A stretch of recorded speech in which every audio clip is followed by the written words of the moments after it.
আলহামদুলিল্লাহ, সকল প্রশংসা একমাত্র সেই আল্লাহ পাক রব্বুল আলামিনের জন্য, যিনি আমাদেরকে সালাতুল মাগরিব জামাতের সাথে আদায় করার পর আল্লাহর ভান্ডার এক ঘরে বসে আল্লাহর কালাম রাসূলুল্লাহ সাল্লাল্লাহু আলাইহি ওয়াসাল্লামের বিশুদ্ধ সুন্নাহর আলোকে আলোচনা শোনার তৌফিক দিয়েছেন। আমরা সেই আল্লাহ পাক রব্বুল আলামিনের প্রশংসা জ্ঞাপনার্থে বলি আলহামদুলিল্লাহ। অসংখ্য অজস্র সালাত ও সালাম শান্তি বর্ষিত হোক আমাদের নবী মুহাম্মদ সাল্লাল্লাহু আলাইহি ওয়াসাল্লামের উপর। আমরা বলি আল্লাহুম্মা সাল্লি আলাইহি আল্লাহুম্মা বারিক আলাইহি। সম্মানিত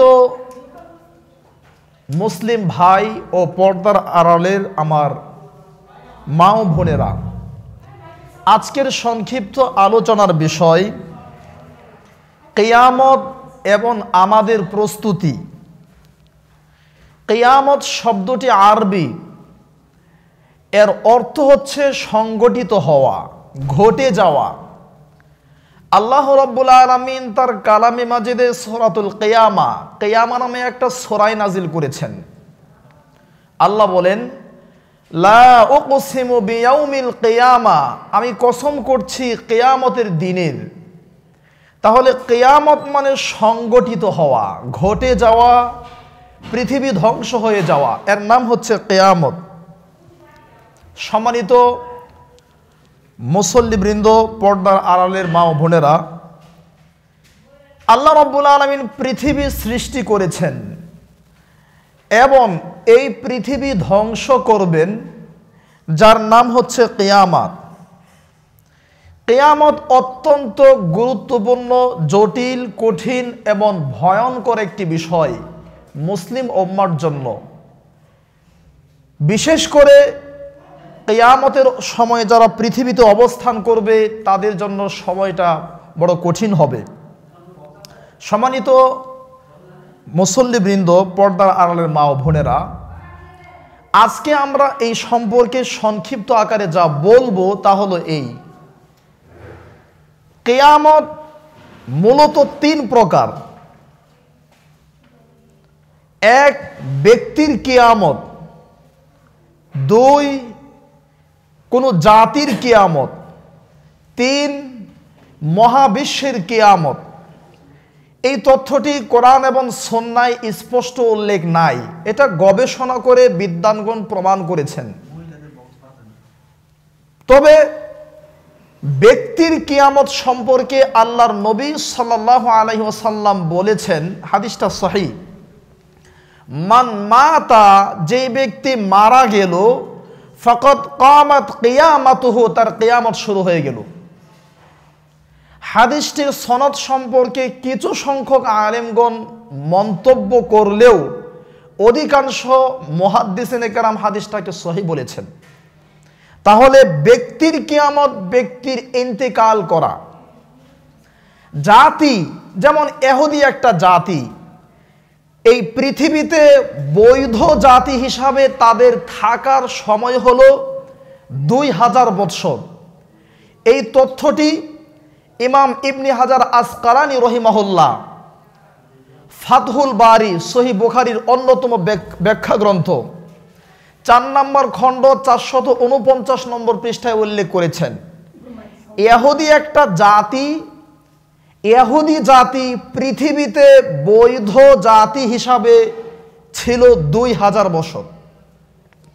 এই সম্পর্কে আল্লাহ তাআলা কোরআনে বলেন, সূরা আরাফ 8 নম্বর পারা 13 নম্বর পৃষ্ঠা, ওয়ালি কুল্লি উম্মাতিন আজাল, প্রত্যেকটি উম্মার, প্রত্যেকটি জাতির একটি নির্দিষ্ট সময় আছে। ফাইদা জাআ আজালুহুম, যখন তাদের সেই সময় চলে আসবে, লা ইস্তাখিরুনা সাআ, তাদেরকে একটু সময়ও দেরি করা হবে না, ওয়ালা ইস্তাকদিমুন, একটু সময়ও তাদের তাড়াহুড়াও করা হবে না, সময় আসলে চলে যেতে হবে। তাহলে ব্যক্তির কিয়ামত, ব্যক্তির ইন্তেকাল। জাতির কিয়ামত ওই জাতির নির্দিষ্ট একটা সময় সীমারেখা, আর মহাবিশ্বের কিয়ামত হচ্ছে মহাবিশ্ব ধ্বংস হয়ে যাওয়া। তবে এই ক্ষেত্রে আমরা যেটা সবচেয়ে আগে বলবো সেটা হচ্ছে কিয়ামত কখন হবে। ব্যক্তির কিয়ামত বলেন, জাতির কিয়ামত বলেন, আর মহাবিশ্বের কিয়ামত বলেন না কেন, কিয়ামত কখন হবে এর জ্ঞান একমাত্র আল্লাহ জানেন, পৃথিবীতে আর কেউ জানে না। না নবী, না রসুল, না ফেরেশতা, না অলি আউলিয়া, না গাউস কুতুব, পৃথিবীতে কেউ কখনো বলতে পারবে না কিয়ামত কখন হবে। আল্লাহ সুবহানাহু ওয়া তাআলা সম্পর্কে বলেন সূরা আরাফ 9 নম্বর পারা 13 নম্বর পৃষ্ঠা, সূরা আরাফের 187 নম্বর আয়াত, ইয়াসআলুনাকা, নবী মানুষ আপনাকে জিজ্ঞাসা করবে আনি সাআ, কিয়ামত সম্পর্কে, আইয়ানা মুরসাহা, কিয়ামত কখন হবে। কুল, আপনি বলে দিন, ইন্নামা ইলমুহা, নিশ্চয়ই কিয়ামতের জ্ঞান, ইনদা রব্বি, আমার রবের কাছে, লা ইউজাল্লিহা, তিনি কিয়ামত প্রকাশ করবেন না, ইল্লা হুয়া, তবে তিনিই করবেন। লা ইউজাল্লিহা, কেউ কিয়ামত প্রকাশ করতে পারে না, ইল্লা হুয়া, তিনিই পারেন। তার মানে কিয়ামত একমাত্র তিনি সংগঠিত করতে পারেন, আর কেউ পারেন না।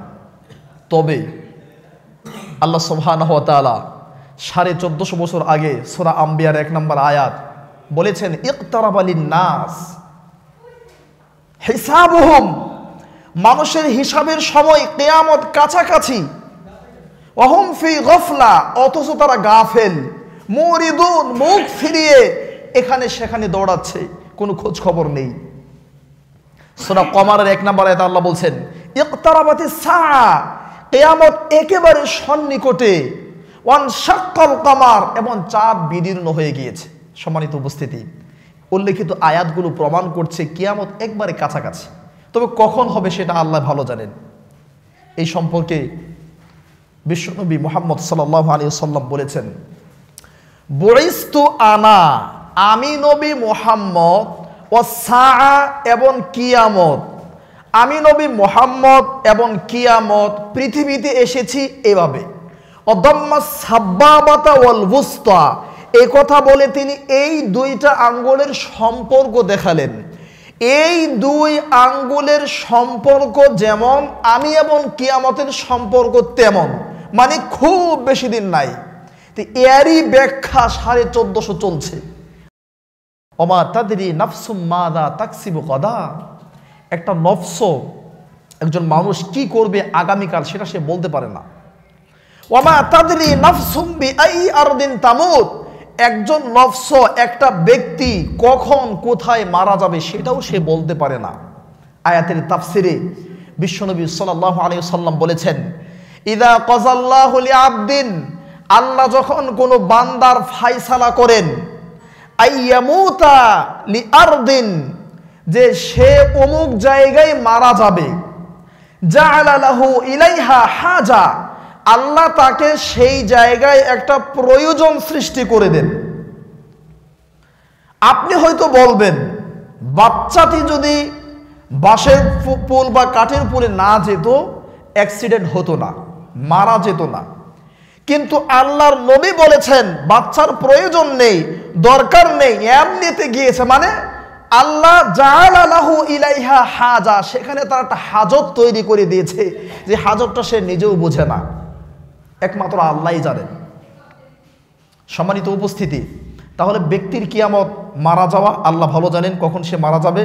জাতির কিয়ামত, সময় শেষ হয়ে যাওয়া। তবে আমাদের মুসলিম উম্মার একটা বয়স সীমারেখা নির্ধারণ করেছে, এটাই যে ঠিক হবে, এটাই যে 100% তা না, আল্লাহ ভালো জানেন এটাই হবে, এর ভিতরে মুসলিম উম্মাহ চলে যাবে।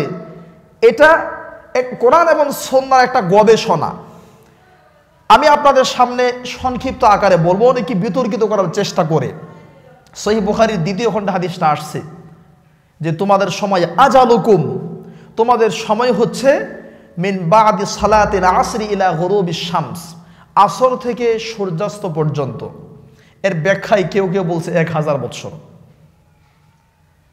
আবু দাউদের একটা হাদিস, রাসূলুল্লাহ সাল্লাল্লাহু আলাইহি সাল্লাম বলেছেন, ইন্নী লা আরজু, আমি নবী আশা করি, আল্লাহ তাজিজা উম্মতি, আমার উম্মত অক্ষম হবে না, ইনদা রব্বিহা, তাদের রবের কাছ থেকে বোনাস পেতে, নিসফা ইয়াউমিন, অর্ধদিন, অর্ধেক দিন। কিল আলি সাদিন, হাদিসের রাবি সাদ, তাকে জিজ্ঞেস করা হলো, ওয়ামা নিসফু ইয়াউম, আল্লাহর নবী নিসফু ইয়াউম দ্বারা কি বোঝাচ্ছেন? নবী সাল্লাল্লাহু আলাইহি সাল্লাম বললেন, খামসু মিয়াতি সানা, 500 বছর। তো এখান থেকে বিদ্বানগণ বা কিছু কিছু আলেম, যেমন ডক্টর আব্দুল্লাহ আরিফিন, সৌদি আরবের সম্ভবত কিং সাউথ ইউনিভার্সিটির টিচার, একজন তরুণ আলেম, তারা এই বিষয়ে গবেষণা করে বলতে চাচ্ছেন মুসলিম উম্মার বয়স 1500 বছর। এছাড়া আরেকটা হাদিস, এই হাদিসটা কেউ বলছে যঈফ, কেউ বলছে জাল। তাহলে এখানে বলার কি প্রয়োজন? এটা জানা থাকা ভালো, তাই বলছি। রাসূলুল্লাহ সাল্লাল্লাহু আলাইহি সাল্লাম বলেছেন, হাদিসটা যঈফ কেউ বলছে, কেউ জাল বলছে, কেউ সহি বলে নাই। আর দুনিয়া সাবাতু আইয়াম, দুনিয়ার বয়স 7 দিন। ও কুল্লু ইয়াউমিন আলফু সানা, একদিন সমান সমান 1000 বছর। ওয়ান নবী সাল্লাল্লাহু আলাইহি সাল্লাম বুইসা ফি আখিরিহা, আর আমি নবী শেষ সহস্রে, শেষ হাজারে পৃথিবীতে এসেছি। হাদিসটা যঈফ বা মওদু, এই হাদিসটা বাতিল। আরেকটা হাদিস সহিহ, রাসূল সাল্লাল্লাহু আলাইহি সাল্লাম মেম্বারের 7ম সিঁড়িতে দাঁড়িয়ে আছেন। সাহাবী স্বপ্নে দেখলেন আল্লাহর নবী মেম্বারের 7ম সিঁড়িতে দাঁড়িয়ে আছেন। ব্যাখ্যা কি? ব্যাখ্যা হচ্ছে, আল্লাহর নবী সাল্লাল্লাহু আলাইহি সাল্লাম বললেন, পৃথিবীর বয়স 7 দিন, একদিন সমান সমান 1000 বছর। আমি নবী 7ম সিঁড়িতে আছি, মানে 7ম সহস্রে আমি আছি। এখান থেকে কেউ কেউ বলছে 1000 বছর। সম্মানিত উপস্থিতি, যেহেতু এটুকু বললাম, সেহেতু বাকিটাও বলার চেষ্টা করি, তারপর আমি আমার বিষয়ের দিকে চলে যাব। তো এখান থেকে তারা বলতে চাচ্ছেন, বর্তমান চলছে 1440 হিজরি, মক্কা থেকে মদিনায় হিজরত করার পর 1440 হিজরি। এবার আল্লাহ নবী মক্কায় ছিলেন দীর্ঘদিন, সেখান থেকে নবুয়ত পাওয়ার পরে নবী সাল্লাল্লাহু আলাইহি সাল্লাম ছিলেন প্রায় 12-13 বছর ছিলেন। তো ওটার সাথে 1440-এর সাথে, 1440 হিজরির সাথে 12 বা 13 বছর যোগ করলে দাঁড়ায় 1452 বা 53 বছর। তা বাকি আছে 1500 বছরের মাঝে মাত্র 47 প্লাস 47 বছরের মতো বাকি আছে। তো এখান থেকে তারা বলতে চাচ্ছেন মুসলিম উম্মার হায়াত 47 বছর বাকি আছে। আর রাসূল সাল্লাল্লাহু আলাইহি সাল্লাম বলেছেন, ইমাম মাহদী পৃথিবীতে এসে 7 বছর নেতৃত্ব দিবে, ইয়ামলিকু 7 সিনিন। আর ঈসা আলাইহিস সালাম পৃথিবীতে 40 বছর নেতৃত্ব দিবেন। তাহলে 7 আর 40 47, তার মানে ইমাম মাহদী 2019 সালের মধ্যে আসতে পারে। এ ধরনের বক্তব্য সোশ্যাল মিডিয়া, ইউটিউব, ফেসবুকে ভাইরাল হয়েছে, আপনারা অনেকে জানেন। তবে বর্তমান যারা স্কলার আছেন, ডক্টর মনসুর ইলাহি, তারা এটার পক্ষে না, বা এটাকে তারা বলছে যে এভাবে বলা যাবে না। আর যিনি বলেছেন বা যারা বলছেন তারা এটাই হবে এরকম তারা বলছেও না। সম্মানিত উপস্থিতি, বিতর্কিত বিষয়, আমি সেদিকে যাচ্ছি না। সংক্ষিপ্ত আকারে আমি যেটা বলতে চাচ্ছি, আল্লাহ রাব্বুল আলামিন 1450 বছর আগে বলেছেন কিয়ামত কাছাকাছি। 1450 চলে গেছে, এখনো কিয়ামত কতদিন হবে সেটা আল্লাহ ভালো জানেন। আল্লাহু আকবার। সম্মানিত উপস্থিতি, এখন আমি আপনাদের সামনে একটা গুরুত্বপূর্ণ তথ্য দিব, সেটা হলো পৃথিবীর ইতিহাস। নবী আদম আলাইহিস সালাম থেকে শুরু করে অদ্যাবধি আজ পর্যন্ত পৃথিবীর বয়স কত হলো, কিয়ামত যেহেতু, তো পৃথিবীর ইতিহাস সম্পর্কে আমাদের একটু জানা দরকার। আমি এখানে 5 থেকে 7 মিনিট সময় নেব, দলিল ভিত্তিক ইনশাআল্লাহ। সম্মানিত উপস্থিতি, পৃথিবীর ইতিহাস সম্পর্কে সহিহ ইবনে হিব্বান খণ্ড নম্বর 14 পৃষ্ঠা নম্বর 69, মুস্তাদরাকে হাকিম খণ্ড নম্বর 2 পৃষ্ঠা নম্বর 262 এবং ইবনে কাসির রহিমাহুল্লাহ লিখিত গ্রন্থ আল বিদায়া ওয়ান নিহায়া খণ্ড নম্বর 1 পৃষ্ঠা নম্বর 94, এই 3 কিতাব থেকে একটা হাদিস বলছি। আবু উমামা রাদিয়াল্লাহু তাআলা আনহু থেকে বর্ণিত, তিনি বলেন, যা রাজুলুন ইলান নবী সাল্লাল্লাহু আলাইহি সাল্লাম, এক ব্যক্তি আল্লাহর নবীর কাছে আসলেন। ফাকালা, তিনি বললেন, কাম কানা বাইনা আদম ও নূহ, আল্লাহর নবী, পৃথিবীর প্রথম মানব আদম এবং নূহ আলাইহিস সালামের মাঝে সময়ের ব্যবধান কত? রাসূল সাল্লাল্লাহু আলাইহি সাল্লাম বললেন, আশরাতু কুরুন, 10 কুরুন। 1 কুরুন সমান সমান 100 বছর, 10 কুরুন সমান সমান 1000 বছর। তাহলে আদম এবং নূহ এর মাঝে সময়ের ব্যবধান হলো 1000 বছর। হাদিস কোথায় আছে? সহিহ ইবনে হিব্বান খণ্ড 14 পৃষ্ঠা 69, মুস্তাদরাকে হাকিম খণ্ড 2 পৃষ্ঠা 262 এবং আল বিদায়া ওয়ান নিহায়া খণ্ড 1 পৃষ্ঠা 94। ইমাম শামসুদ্দিন আজ-জাহাবি বলছে হাদিসটা সহিহ। ইমাম মুসলিম হাদিস সহিহ হওয়ার জন্য যে শর্ত দিয়েছেন সেই শর্ত অনুপাতে হাদিসটা সহিহ। তাহলে এখানে পেলাম 1000 বছর। সাথে আছেন, আমার সাথে আছেন আপনারা? 2, এই তথ্যটি পাবেন মুস্তাদরাকে হাকিম খণ্ড নম্বর 2 পৃষ্ঠা নম্বর 288 এবং আল মুআজামুল কাবীর আত-তাবরানী খণ্ড নম্বর 8 পৃষ্ঠা নম্বর 118। 2 কিতাব থেকে বললাম। আবু উমামা রাদিয়াল্লাহু তাআলা আনহু বলেন, ওই লোকটি আবার আল্লাহর নবীকে জিজ্ঞাসা করলেন, আল্লাহর নবী, ঠিক আছে বুঝলাম আদম এবং নূহের মাঝে 1000 বছর, এবার বলেন ওয়াকাম কানা বাইনা নূহ ওয়া ইব্রাহিম, নবী নূহ এবং ইব্রাহিমের মাঝে সময়ের ব্যবধান কত? আল্লাহ নবী বললেন, আশরাতু কুরুনিন, 1000 বছর। আগের 1000, এবারের 1000, 2000। এবার তৃতীয় হাদিস, হাদিসটি তাফসিরে কুরতুবিতে আসছে খণ্ড নম্বর 6 পৃষ্ঠা নম্বর 121, তাফসিরে কুরতুবি খণ্ড নম্বর 6 পৃষ্ঠা নম্বর 121।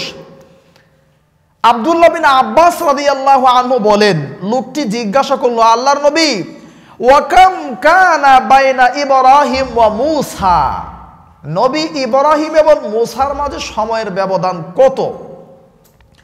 রাসূল সাল্লাল্লাহু আলাইহি সাল্লাম বললেন, আলফ, 1000 বছর, ওয়া সাবউমিয়া, আরো 700, তাহলে কত? 1700। তাহলে আগে পেলাম 2000 আর এখন হলো 1700 মানে 3700, 3700 বছর। এবার ইবনে হাজার আসকালানী রাহিমাহুল্লাহ তার ফাথুল বারী খণ্ড নম্বর 4 পৃষ্ঠা নম্বর 449 তিনি বলছেন, উপরে উল্লেখিত তথ্যগুলো সঠিক, তিনি এটাকে সঠিক বলেছেন এবং তিনি বলেছেন পৃথিবীতে মূসা আলাইহিস সালামের জাতি বৈধ ইহুদি হিসাবে তারা 2000 বছর পৃথিবীতে ছিল। ইবনে হাজার আসকালানী ফাথুল বারী খণ্ড 4 পৃষ্ঠা 449। তাহলে আমরা পেলাম পৃথিবীর বয়স 3700 বছর। এবার সহিহ বুখারী খুলেন, সহিহ বুখারী 3732 নম্বর হাদিস। সালমান ফার্সি হাদিসের বর্ণনাকারী। সালমান ফার্সি থেকে বর্ণিত, রাসূল সাল্লাল্লাহু আলাইহি সাল্লাম বলেছেন, ফাতরাতু বাইনা ঈসা ওয়া মূসা, ঈসা এবং মূসার মাঝে সময়ের ব্যবধান হলো 600 সানা, 600 বছর। কয়শো বছর? তাহলে 3700 এর সাথে আরো 600 যোগ করলে 4300 বছর হয়, 4300 বছর। এবার রাসূল সাল্লাল্লাহু আলাইহি সাল্লাম বলছেন, নবী ঈসা এবং আমি মুহাম্মদের মাঝে সময়ের ব্যবধান 599 বছর, মানে 600 বছরই। 599 বছর মানে 600 বছরই ধরি। তাহলে আগের 4300 সাথে এখন 600 যোগ করলে কত হয়? 49, মানে 4900 বছর। আচ্ছা, পৃথিবীর বয়স 4900 বছর পেলাম এই পর্যন্ত। সম্মানিত দিনী ভাই, এবার নবী মুহাম্মদ সাল্লাল্লাহু আলাইহি সাল্লাম এর মক্কা থেকে মদিনায় হিজরত আর আজকে পর্যন্ত 1440, তাহলে 49-এর সাথে 4900 বছরের সাথে এবার 1440 হিজরি, যদি 1440 বছর যোগ করি তাহলে কত হয়? ওদিকে 4000, 5000, প্রায় 6000 প্লাস। সম্মানিত উপস্থিতি, আর এভাবে মক্কায় আল্লাহর নবী ছিলেন নবুয়ত পাওয়ার পরে প্রায় 13 বছর, 12-13 বছর। তো এই সবগুলো মিলিয়ে বিদ্বানগণ প্রমাণ করতে চাচ্ছে পৃথিবীর বয়স 6500-700 বছর এরকম চলে গেছে। আর কতদিন পর্যন্ত পৃথিবী থাকবে এটা কেউ বলতে পারে না, আল্লাহই বলতে পারেন। এই তথ্যগুলো কোরআন এবং সুন্নাহ থেকে প্রমাণিত হয়েছে। মাঝে যে নবী রাসূলগুলো গেছে, আপনার কথা এখন আসছি, ওই কথাটা ভুলে গেছি। ইবনে হাজার আসকালানি ফথুল বারী খণ্ড 4 পৃষ্ঠা 449 তিনি বলছেন মূসা আলাইহিস সালামের সময়টা ছিল প্রায় 2000 বছর। তো মূসা আলাইহিস সালামের মাঝে বনি ইসরায়েলের প্রায় আরো 20,000 নবী এখানে গেছে, যাদের ইতিহাস এর ভিতরে ঢুকে গেছে। 20,000 নবীর ইতিহাস প্রায় এখানে ঢুকে গেছে। এটা ইবনে হাজার আসকালানি ফথুল বারী খণ্ড 4 পৃষ্ঠা 449, জাযাকাল্লাহ খাইর, আপনি মনে করে দিয়েছেন। সম্মানিত উপস্থিতি, এই হলো পৃথিবীর একটা বয়স, সাধারণ বয়স। তো এখনো পর্যন্ত ইতিপূর্বে কেউ বলতে পারে নাই, বর্তমানে কেউ বলতে পারতেছে না, কিয়ামত পর্যন্ত কেউ বলতেও পারবে না কিয়ামত কখন, কোন দিন বা কিভাবে হবে। তবে শুক্রবারের দিন এটা বলা হয়েছে, মুহররম সম্পর্কে বলা হয়, আল্লাহু তাআলা আলাম। সম্মানিত উপস্থিতি, এই পর্যন্ত আমরা কিয়ামতের প্রকাশ সম্পর্কে বললাম, পৃথিবীর সংক্ষিপ্ত একটা ইতিহাস বললাম, মুসলিম উম্মার সম্ভাব্য একটা বয়স আপনাদের সামনে বললাম। এরপরে বলা হয়েছে রিহুন বারিদাতুম মিনাল ইয়ামান, হাদিসটা সহিহ।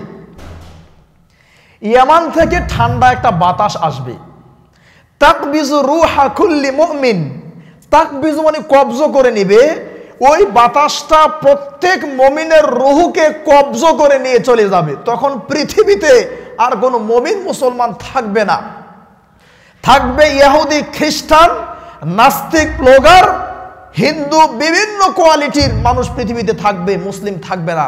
তাদের উপর কিয়ামুস সাআ, কামাত আলাইহিম আস-সাআ, তাদের উপর কিয়ামত সংগঠিত হবে। সম্মানিত উপস্থিতি, এবার কিয়ামতের গুরুত্বপূর্ণ কিছু আলামত বলবো আপনাদের সামনে। কিয়ামতের গুরুত্বপূর্ণ আলামতগুলোর মাঝে একটা হলো, মানুষ মসজিদে প্রবেশ করবে কিন্তু সালাত ঢুকেই যে 2 রাকাত সালাত পড়তে হয় এটা পড়বে না। সহিহ বুখারীর 444 নম্বর হাদিস, আবু কাতাদা আস-সালামী রাদিয়াল্লাহু আনহু থেকে বর্ণিত, তিনি বলেন, ইদা দাখালা আহাদুকুমুল মাসজিদা, যখন তোমাদের কেউ মসজিদে প্রবেশ করবে, ফালা ইয়াজলিস, সে যেন না বসে, তার বসা উচিত নয়, হাত্তা ইউসাল্লি রাকাতাইন, 2 রাকাত সালাত না পড়া পর্যন্ত। সহিহ বুখারীর 444 নম্বর হাদিস প্রমাণ করছে মসজিদে প্রবেশ করে 2 রাকাত সালাত পড়তে হবে, পড়া, বসার জন্য 2 রাকাত সালাত পড়া অবশ্যই আমাদের উচিত, নবী সাল্লাল্লাহু আলাইহি সাল্লাম বলেছেন। এবং কেউ কেউ এটাকে ওয়াজিবের পর্যায়ে বলেছেন, আমি সেটা বলছি না, তবে 2 রাকাত সালাত পড়তে হয়। সম্মানিত দিনী ভাই বোন, কিয়ামতের অন্যতম আলামত হচ্ছে মানুষ সুন্নত সম্পর্কে গাফেল হবে, সুন্নতকে সুন্নত মনে করবে না।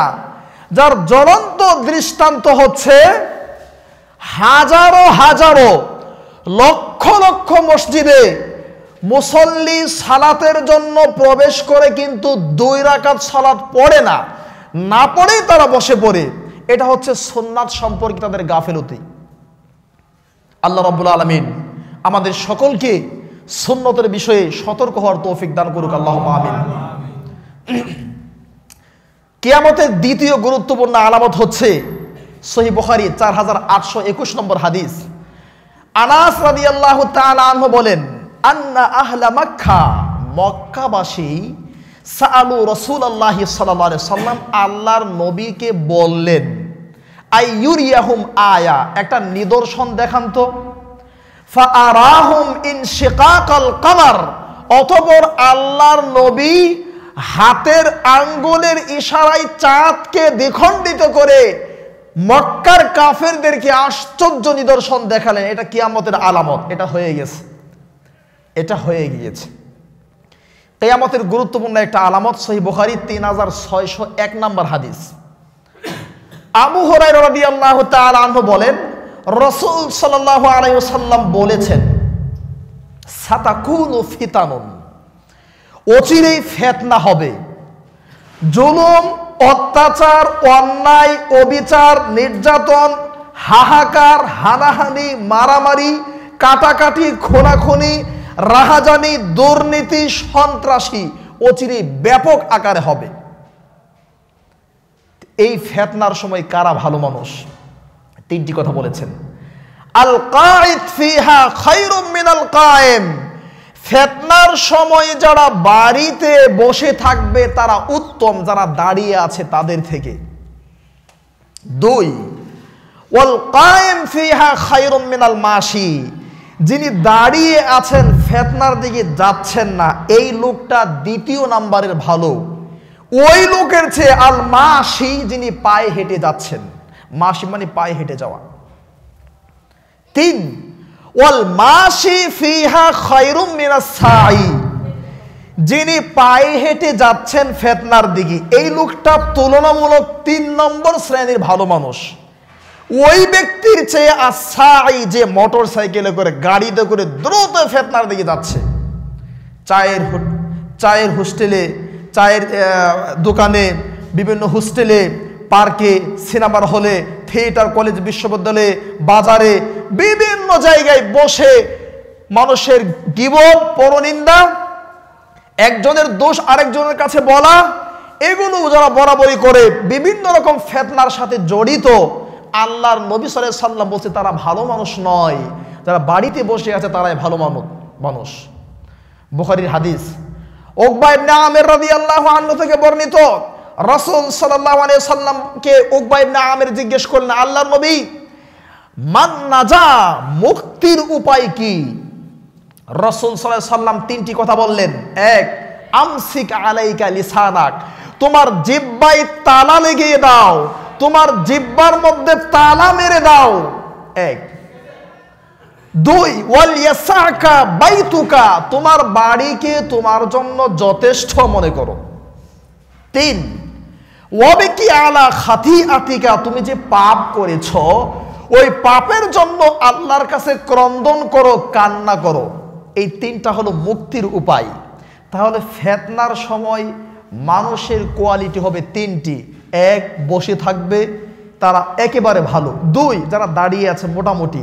3, যারা হেঁটে হেঁটে যাচ্ছে তারা কোনো রকম ভালো। আর ফিতনার সময় মুক্তির উপায় হচ্ছে 3টি। জিহ্বার মধ্যে তালা লাগিয়ে দিতে হবে। কে কত বড় জ্ঞানী এটা মুখে প্রকাশ করতে হবে না। বাচাল মানুষ যারা বেশি কথা বলে তাদের দৃষ্টান্ত দিতে গিয়ে বাংলাদেশ মাদ্রাসা শিক্ষা বোর্ড আলিম একাদশ ইন্টার সেকেন্ড ইয়ারের বই আরবি সাহিত্য, সেখানে উল্লেখ করা হয়েছে আল মিক্সার কাহাতিবিল লাইল। যারা বাচাল এই গুণ বেশি বেশি আমাদের মা বোনদের মাঝে পাওয়া যায়। এখানে মা বোনরা আছেন যাদের গীবত না করলে, পরনিন্দা না করলে, স্বামীর দোষ না বললে পেটের ভাত হজম হয় না, তারা হলো আমাদের মা বোনেরা। গীবত করতেই হবে, গীবত না করলে ভালোই লাগে না, অথচ গীবত করছে মানে জাহান্নামের আগুনকে নিজের জন্য প্রজ্বলিত করছে, বুঝতেই পারছে না।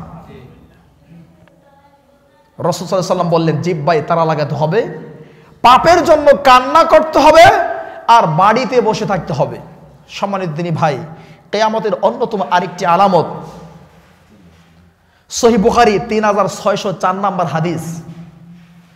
সহিহ বুখারীর 3604 নম্বর হাদিস, রাসূল সাল্লাল্লাহু আলাইহি ওয়াসাল্লাম বলেছে লা তাকুমুস সাআ, কিয়ামত ততদিন পর্যন্ত হবে না হাত্তা ইয়ামুররার রাজুলু বিকবরির রাজুলি, যতদিন পর্যন্ত এক ভাই আরেক ভাইয়ের কবরের পাশ দিয়ে যাবে, ওয়ায়াকুলু, আর বলবে ইয়া লাইতানি, হায় আফসোস, কুনতু মাকানা, আমি যদি তার জায়গায় থাকতাম।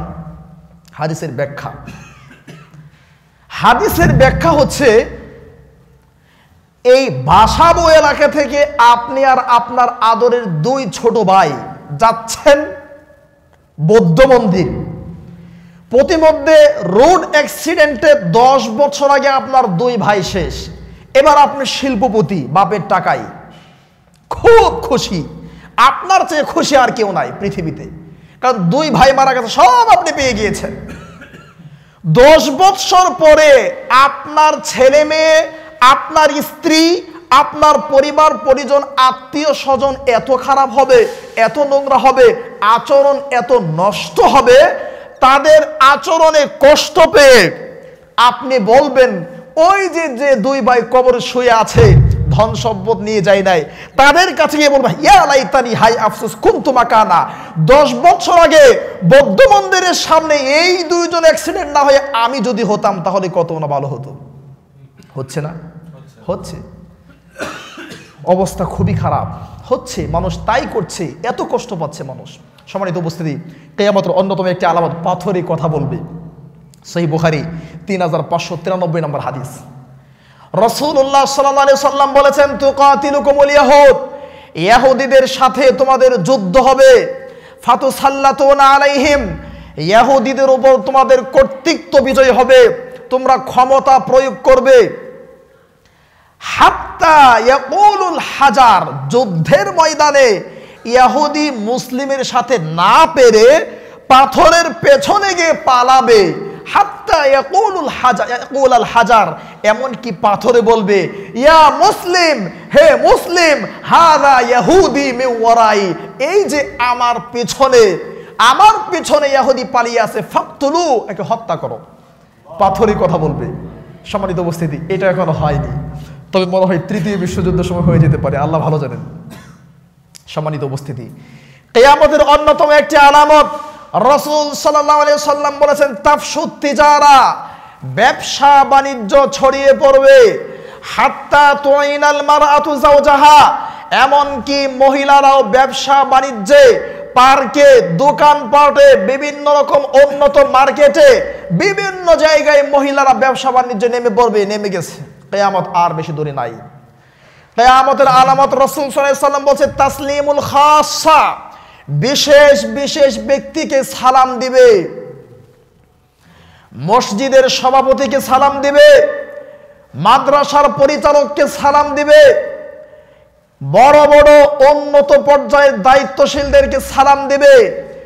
ফকির ভিক্ষুক আপনাকে সালাম দেয় কি জন্য জানেন? টাকার জন্য সালাম দেয়। এই জন্যে হানাফি মাযহাবের ওই বাংলাদেশ মাদ্রাসা শিক্ষা বোর্ড দাখিলের নৈবিত্তিক প্রশ্ন লেখা আছে, ভিক্ষুকের সালামের উত্তর নেওয়া কি লেখা আছে? জায়েজ নাই। মানে তার সালাম দেওয়ার উদ্দেশ্য হচ্ছে টাকা।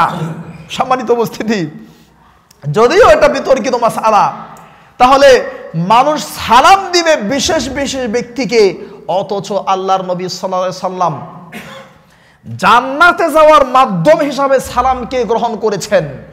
রাসূল সাল্লাল্লাহু আলাইহি সাল্লাম বলেছেন, লা তুমিনু হাত্তা তাহাব্বু, লা তাদখুলুল জান্নাতা হাত্তা তুমিনু, পৃথিবীর মানুষ তোমরা ততদিন পর্যন্ত মুমিন হতে পারবে না, ততদিন পর্যন্ত তোমরা জান্নাতে যেতে পারবে না, হাত্তা তুমিনু, যতদিন পর্যন্ত তোমরা ঈমান না আনবে।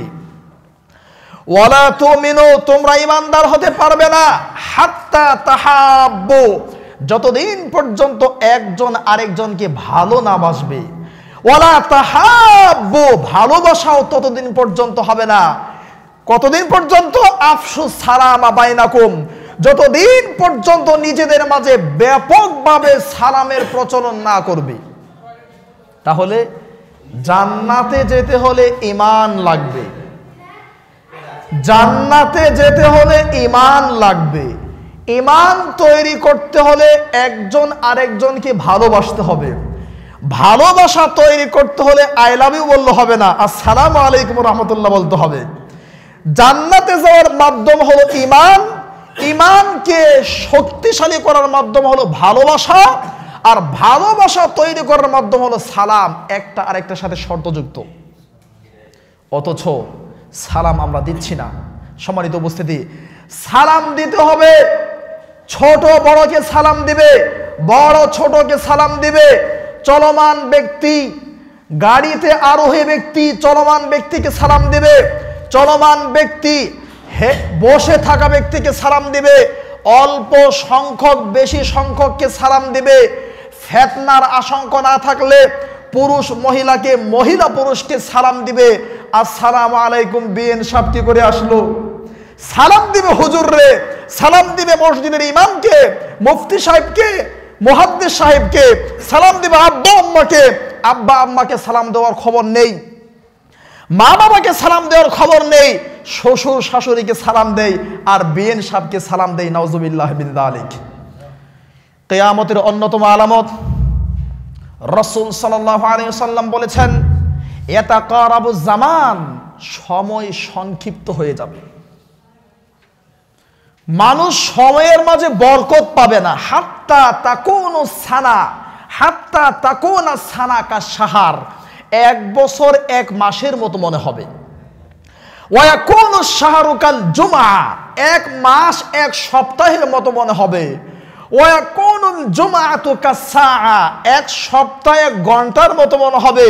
ওয়া ইয়াকুনু তাকুনু সাআতু কাল ইয়াউম, এক ঘন্টা একদিন এক ঘন্টার মতো মনে হবে। রাসূল সাল্লাল্লাহু আলাইহি ওয়াসাল্লাম বলেছেন সময় সংক্ষিপ্ত হয়ে যাবে। তিনটি কথা, এক বৎসর এক মাসের মতো মনে হবে। 2, এক মাস এক সপ্তাহের মতো মনে হবে। 3, এক সপ্তাহ এক দিনের মতো মনে হবে। 4, এক দিন এক ঘন্টার মতো মনে হবে। হচ্ছে সময়ে বরকত পাওয়া যাচ্ছে না। 2018 শুরু হলো কবে, এই কয়েকদিন পরে বিদায় নিয়ে চলে যাবে। সম্মানিত উপস্থিতি, কিয়ামতের অন্যতম আলামত, মানুষ কোরআন সুন্নাহ থেকে বিমুখতা প্রদর্শন করবে। রাসূলুল্লাহ সাল্লাল্লাহু আলাইহি সাল্লামের দেখানো নিয়মকে ভ্রুক্ষেপ করবে। রাসূল সাল্লাল্লাহু আলাইহি সাল্লামের দেখানো সুন্নাতকে সুন্নাত মনে করবে না।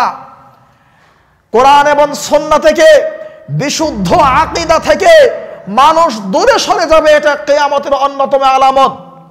রাসূল সাল্লাল্লাহু আলাইহি সাল্লাম বলেছেন, সাল্লু কামা রাআইতুমুনি উসাল্লি। পৃথিবীর মানুষ,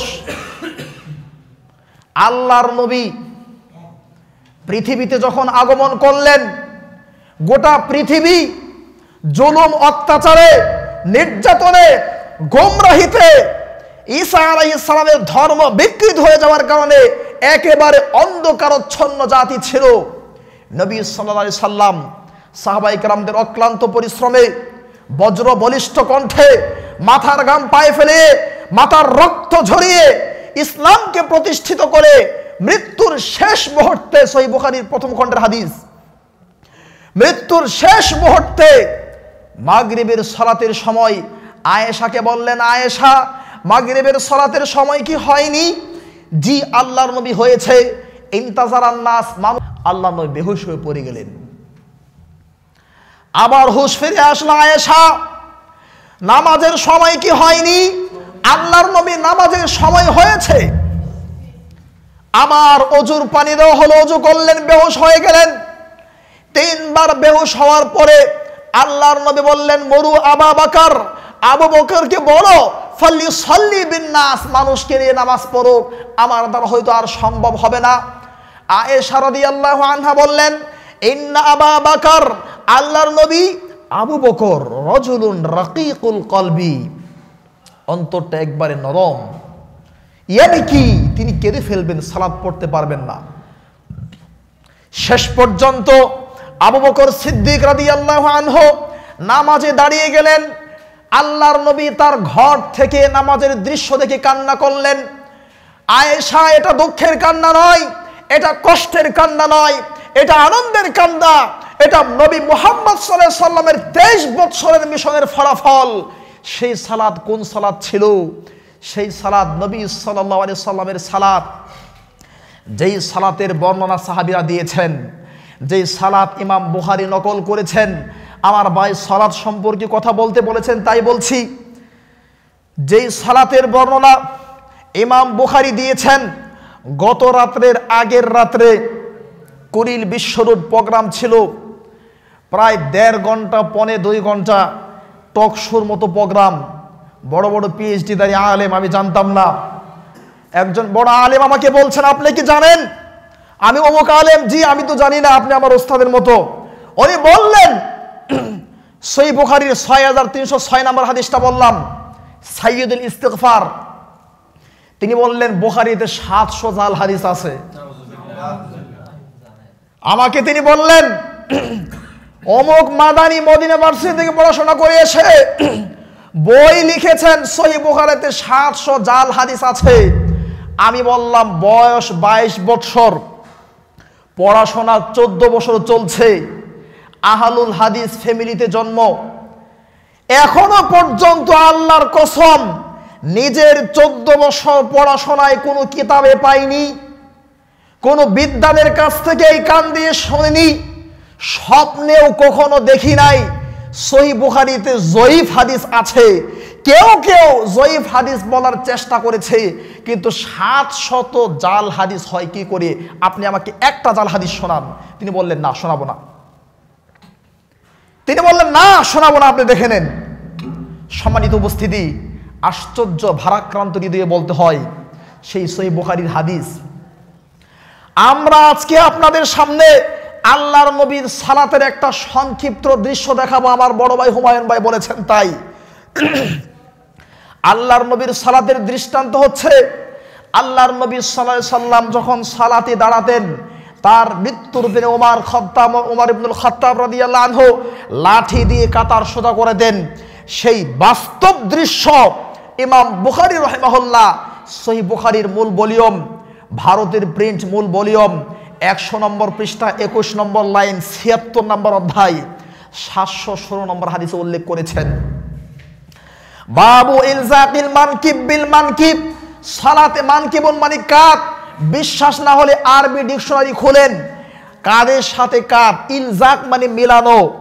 ইলজাক মানে মিলানো, ইটের সাথে ইট মিলিয়ে যেমন দেয়, মাঝখানে সিমেন্ট দিয়ে, ইলজাক বলা হয় এটাকে। সালাতে কাঁধের সাথে কাঁধ, পায়ের সাথে পা লাগিয়ে দাঁড়াও, সহিহ বুখারীর হাদিস।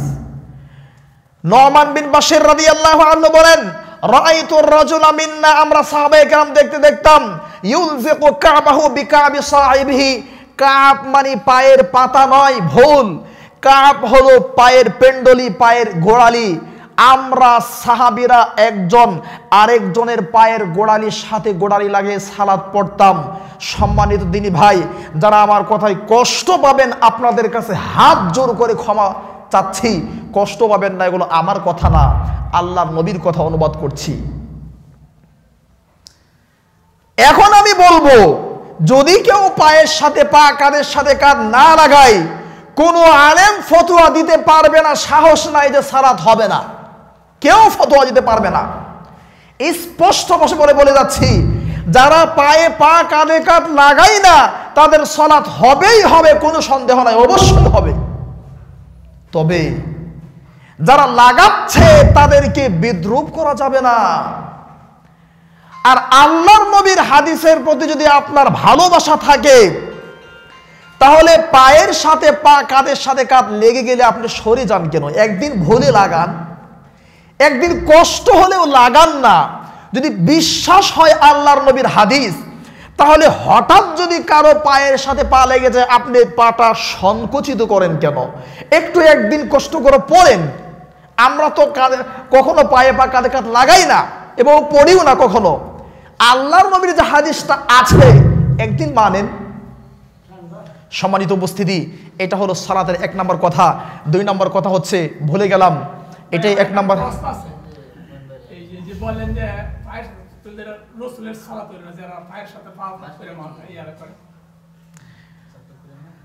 আমি বলছি এটা সুন্নাহ, পায়ের সাথে পা, কাঁধের সাথে কাঁধ লাগানো সুন্নাহ। কেউ যদি সুন্নাত ছেড়ে দেয়, বিশ্বাস করে সুন্নাহ, কিন্তু সুন্নাত মানছে না, যে কোনো কারণে হোক, যদি বিশ্বাস থাকে সুন্নাহ, সালাত হয়ে যাবে। আর যদি বিশ্বাস না হয় এটা সুন্নাহ, তাহলে তার ঈমান নিয়ে প্রশ্ন। কারণ মানুষের ঈমান নষ্ট হয়ে যাওয়ার 10টা কারণের একটা কারণ হচ্ছে আল্লাহর নবীর সুন্নতকে সুন্নত মনে না করা। যদি এটাকে সুন্নত মনে না করেন, তাহলে আপনার সমস্যা হবে। আর যদি সুন্নত মনে করেন কিন্তু মানছেন না, তাহলে আপনার সালাত হয়ে যাবে, হয়তোবা পুরোপুরি রাসূলের সালাত হচ্ছে না। সম্মানিত উপস্থিতি, এগুলো আমাদের বুঝে নিতে হবে। আল্লাহ আকিলু তাকফিহি ইশারা, জ্ঞানী ব্যক্তির জন্য ইশারাই যথেষ্ট। বলছিলাম আল্লাহর নবীর সালাত আল্লাহর নবী সালাতে কোনোদিন নাওয়াইতু আন উসাল্লিয়া লিল্লাহি তাআলা সালাতাজ যুহরি আরবা রাকাআতিন খালফাল ইমাম এই কথা বলতেন না। নিয়ত করতেন মনে মনে, উচ্চ স্বরে নিয়ত আল্লাহর নবী করতেন না। সম্মানিত দিনী ভাই, এরপরে আপনাদের প্রশ্ন, সালাতের মাঝে রফউল ইয়াদাইন কেন করে না? প্রশ্ন করিয়েন না, মনে কষ্ট নিয়েন না। রফউল ইয়াদাইন করলে 10টা নেকি পাবেন। কাল কিয়ামতের দিন মুসিবতের মাঠে আপনার কলিজার টুকরা সন্তান, যার জন্য মানুষ হত্যাও করেছেন, যার জন্য সুদ খেয়েছেন, বাট্টা খেয়েছেন, যার জন্য দিন রাত পরিশ্রম করেছেন, আল্লাহর কসম করে বলছি, আপনার কলিজার টুকরা সন্তান কিয়ামতের দিন মুসিবতের মাঠে একটা নেকির জন্য ভিক্ষুক হয়ে যদি আপনি দৌড়ান, একটা নেকি আপনাকে ভিক্ষাও দিবে না আপনার সেই সন্তান। যদি তাই হয় তাহলে সালাতে 10টা নেকি আপনি ছাড়বেন কেন? সহিহ বুখারী, ভারতের প্রিন্ট, মূল ভলিউম, যেই বুখারী বাংলাদেশে লক্ষ লক্ষ ছাত্ররা পড়ে, হাজার হাজার শিক্ষকরা পড়ায়, সেই বুখারী 1 নম্বর খণ্ড 102 নম্বর পৃষ্ঠা 1 নম্বর লাইন 83 নম্বর অধ্যায় 726, 27, 28, 29, 30 5টা হাদিস বুখারীতে আসছে। আরো গুনেন। মুসলিম শরীফের 173 নম্বর পৃষ্ঠা, আবু দাউদের 110, 121, 128 নম্বর পৃষ্ঠা, তিরমিজির 58 নম্বর পৃষ্ঠা, নাসাইর 141 নম্বর পৃষ্ঠা, ইবনে মাজার 58 60 নম্বর পৃষ্ঠা, মিশকাতুল মাসাবি 75 নম্বর পৃষ্ঠা, মুয়াত্তা মালিক 174 নম্বর পৃষ্ঠা, মুয়াত্তা মুহাম্মদ 160 নম্বর পৃষ্ঠা, জাদুল মাআদ 129 নম্বর পৃষ্ঠা, হিদায়া দিরায়া 101 নম্বর পৃষ্ঠা। সহিহ বুখারী আল্লামা আজিজুল হক প্রায় 40 বছর মনে হয় বুখারী পড়াইছে বাংলার মাটিতে। তার অনুবাদ করা সহিহ বুখারী 435 নম্বর হাদিসটার অনুবাদ খুলেন। সহিহ বুখারী ইসলামী ফাউন্ডেশন 2 নম্বর খণ্ড 702 নম্বর হাদিস খুলেন। সহিহ মুসলিম ইসলামী ফাউন্ডেশন বাংলা অনুবাদ 2 নম্বর খণ্ড খুলেন, 851 নম্বর হাদিস খুলেন।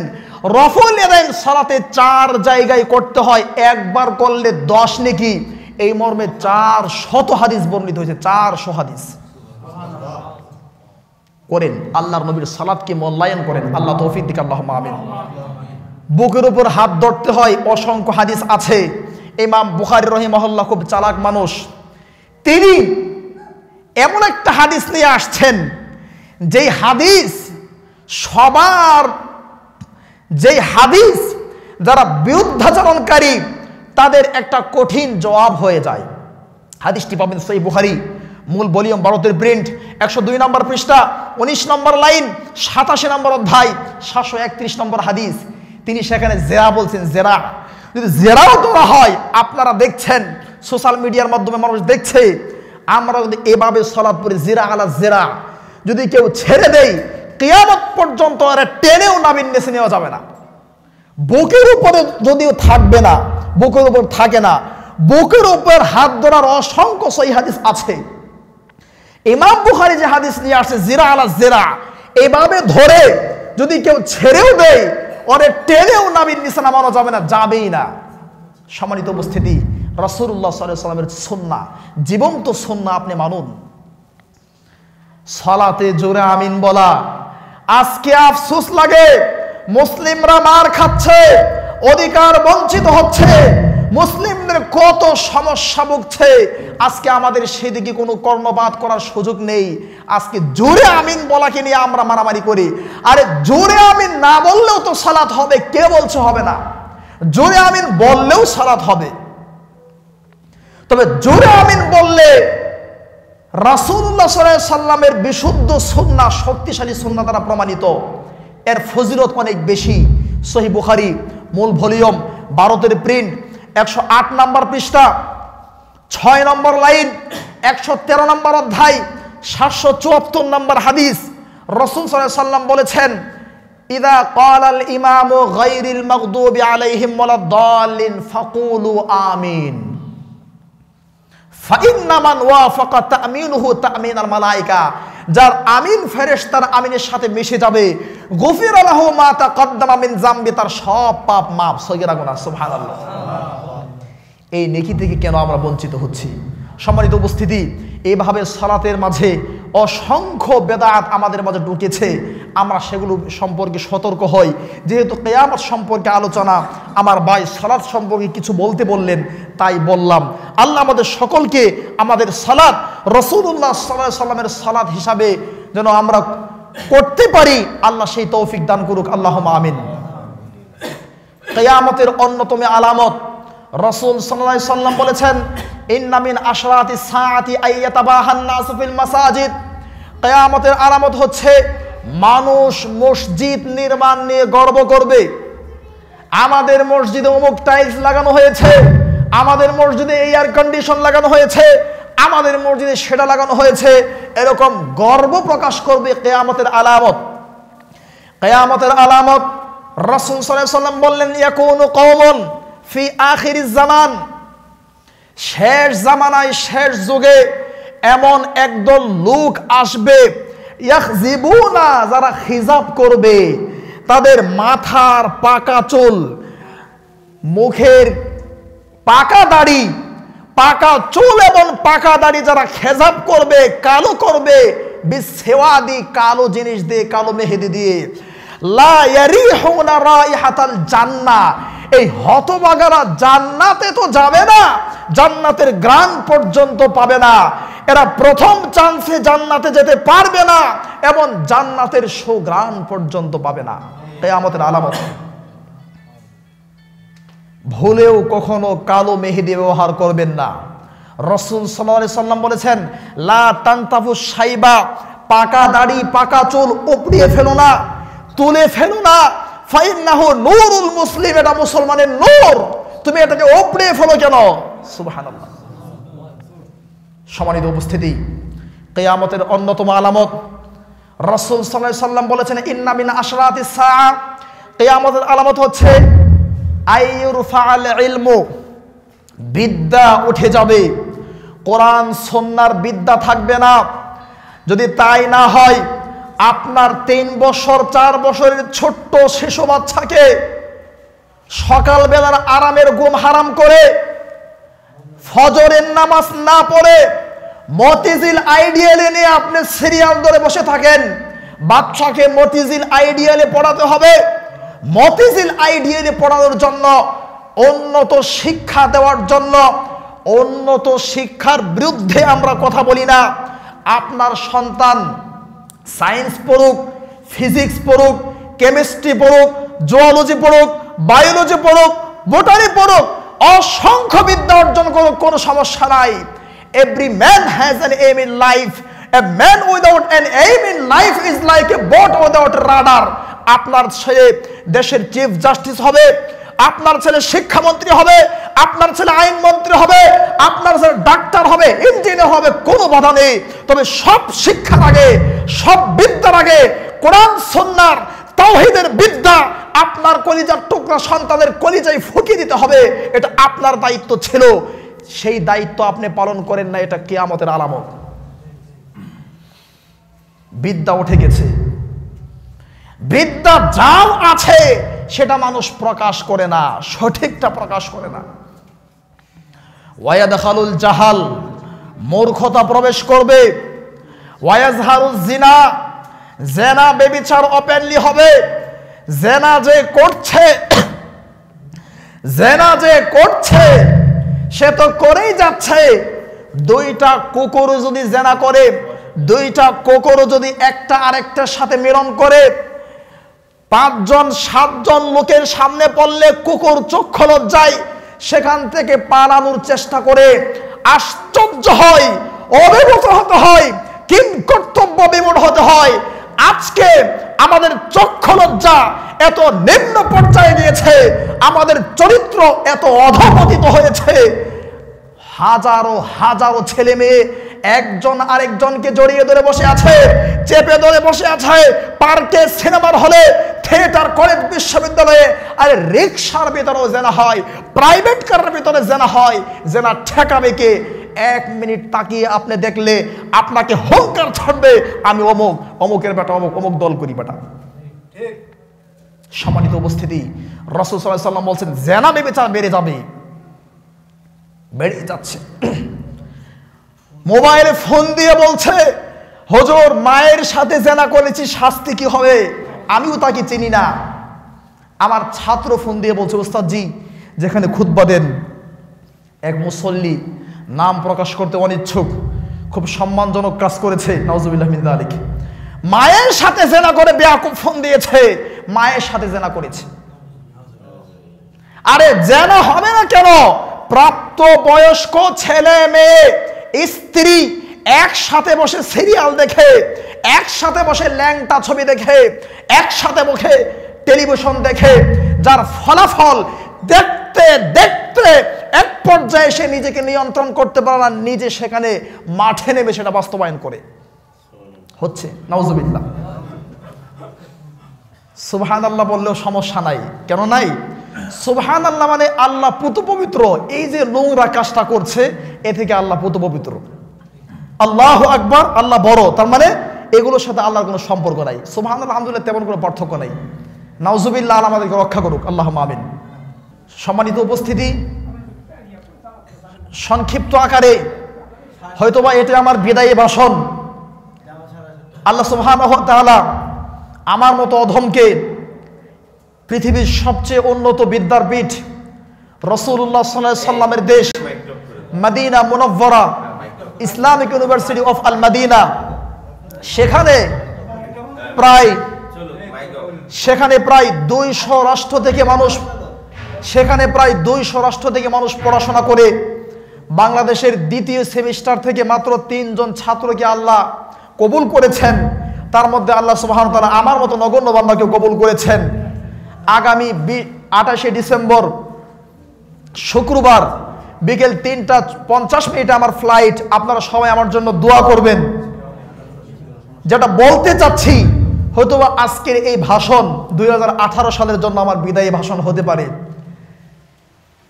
তাই আমরা বলবো, আমাদের বিষয় ছিল কিয়ামত এবং জান্নাতের যাওয়ার মাধ্যম বা কিয়ামতের প্রস্তুতির ক্ষেত্রে আমি কয়েকটি কথা বলে শেষ করে দেব ইনশাআল্লাহ।